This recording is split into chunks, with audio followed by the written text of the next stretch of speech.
mentioned, when most of us listen to music, we listen to the top line, where the melody resides. That's where the clearest and most memorable music is to be found. But to hear the harmony and the structure of the piece, it's best to get down with the bass. Chords are built upon a bass pitch. The bass determines the foundation of the chord and the direction of the harmonic progression. Some pop musicians, such as Paul McCartney and Sting, well, they sing the melody at the same time they lay down the basis of the harmony by playing the electric bass guitar. To hear the bass and begin to focus on the harmony, let's build out 3 musical examples. We'll start with a piece that has only 4 chords in it, but they repeat over and over. So that makes the harmony even easier to hear. Any harmony or melody or even rhythm that repeats again and again is called an ostinato, from the Italian word meaning obstinate thing. The piece in question is an old favorite of mine from the 1960s. It features voices in a style called doo-wop. Here's what the bass sings, as you can see on the screen. Doom, doom, doom, doom, doom, doom, doom, doom. And of course, we can add chords to that.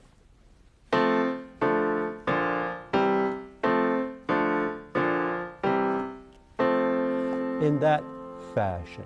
Notice major, minor, major, major triads, and then it just keeps on looping. Now let's listen to a bit of this recording. Notice that a new chord comes on each downbeat. That's one of the reasons, as we've said, that we hear these as downbeats. Chord changes often signal downbeats. So why don't you sing along as we enjoy Gene Chandler and the Duke of Earl? Duke of Earl, Duke of Earl, Duke of Earl, Duke of Earl, Duke of Earl, Duke of Earl,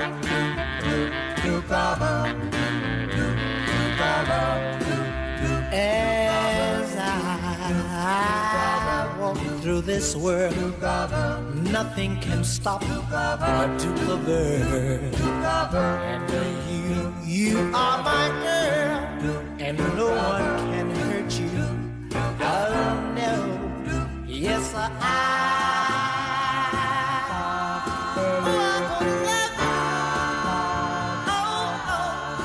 come on, let me hold you, darling, 'cause I'm the Duke of Earl.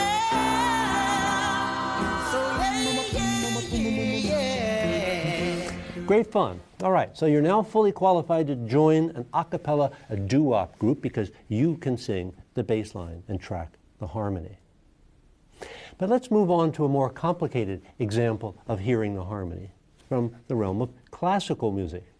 Likely you've heard of this piece also. It's the Canon of Johann Pachelbel, Pachelbel's Canon.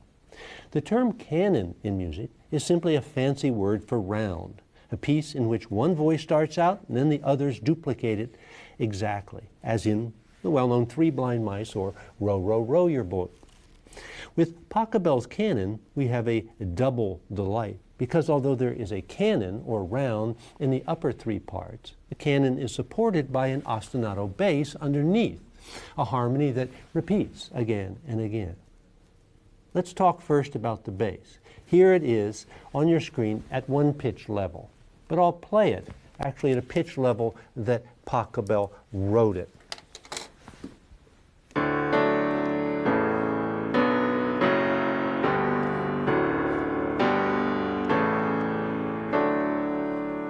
Okay, 8-chord ostinato bass that repeats over and over and over.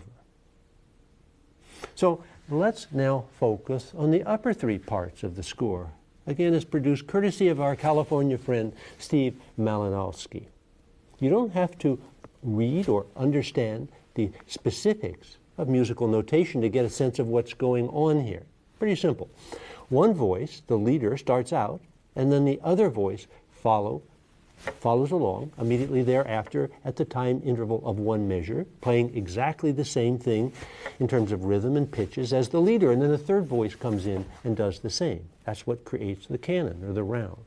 The irony is that in the Pachelbel Canon, you don't hear the canon, or at least it's not as obvious as one would think, because all three of the upper parts are played by the same instrument. They're assigned to the violin, so they have the same musical timbre or sound, tone color. And they're in the same range. They're sort of right on top of each other. And so there's no separation of the individual parts, which makes it difficult for the listener to actually hear the canon. But if we look at the music as we listen, we can see the unfolding of the canon. Let's watch.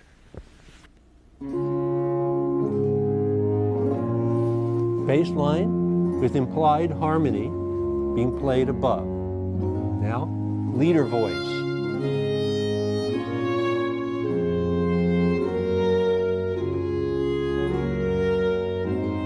Follower 1.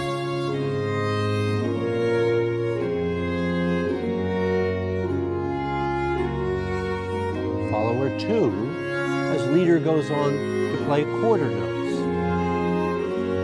shorter values.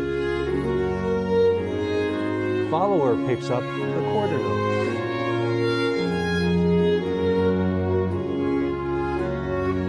As follower 2 picks up the quarter notes, leader goes on to play eighth notes. Follower 1, eighth notes.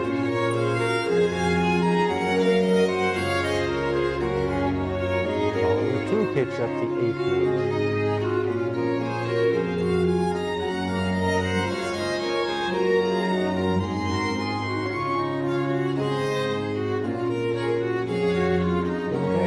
Because the leader is going to begin with 16th notes.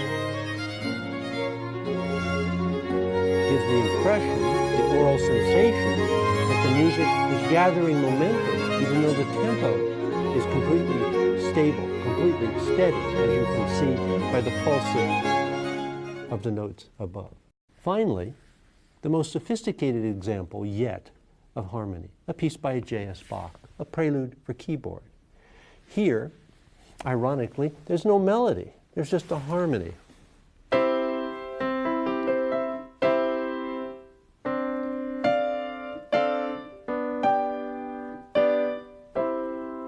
But what he's done is taking those chords of the harmony and spread them out as arpeggios.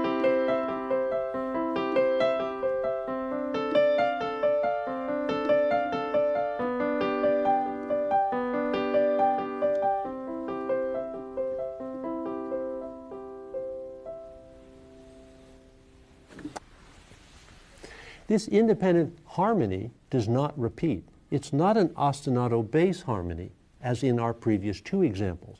It unfolds continually. This is one long chord progression in the tonality of C. And I might add that the original version of this, arguably one of Bach's most famous pieces, and in Bach's hand for the most part, is actually in our own Yale University Library. Bach was trying to teach his first child, Wilhelm Friedemann Bach, how to play and how to compose. And here's the way it originally looked, as you see on the left side of the screen. The hand on the left, upper left, that's the hand of the son, Wilhelm Friedemann. And Bach came along and tried to move things along by just prescribing chords that should be played toward the bottom right of the score, with the implication that they were to then be executed as arpeggios. So, again, this is Bach's harmony without any melody. But more than 100 years later, a French composer, Charles Gounod, came along and added a melody to Bach's harmony, the two together being even more rich and pleasing than Bach's original harmony. A text was added to it, Ave Maria, turning it into a religious work, the Bach-Gounod Ave Maria. And Bach's piece, originally just a harmony, is sung today at weddings and funerals around the world. In the YouTube clip that you're about to hear, Bach's harmony is being played on the piano. And you will see Gounod's melody as a score. I will play the melody. So we've got the YouTube playing the harmony, and I am playing the melody. YouTube is playing Bach, I am playing Gounod. Let's see if we can pull this off.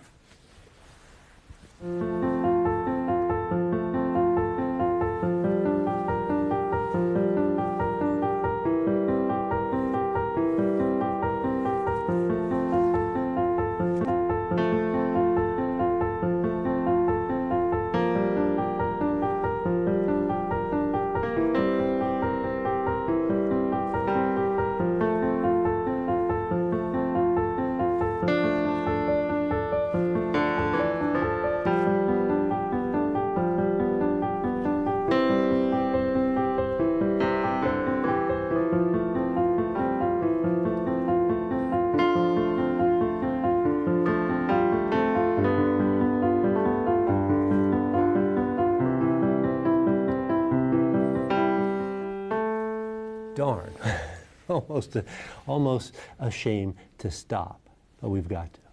So there we were hearing the best of both worlds. Bach's original harmony supporting Gounod's later melody.